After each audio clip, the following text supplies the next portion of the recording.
అన్నిటికంటే ముఖ్యంగా కూడా బొబ్బర్లలో ఐరన్ 9 మిల్లీగ్రాములు ఉంది. మనకి ఒక 30 మిల్లీగ్రాములు ఒక రోజుకు సరిపోతుంది.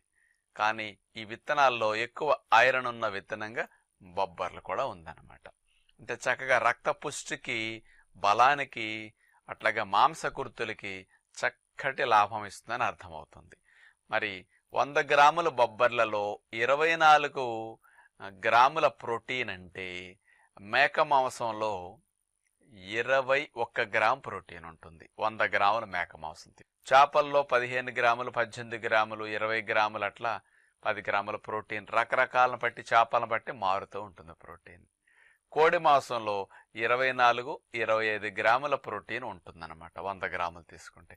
బొబ్బర్లలో సేమ్ చికెన్ వల్లే 24-25 గ్రామ్స్ ప్రోటీన్ అన్నమాట. మరి తక్కువ ఖర్చులో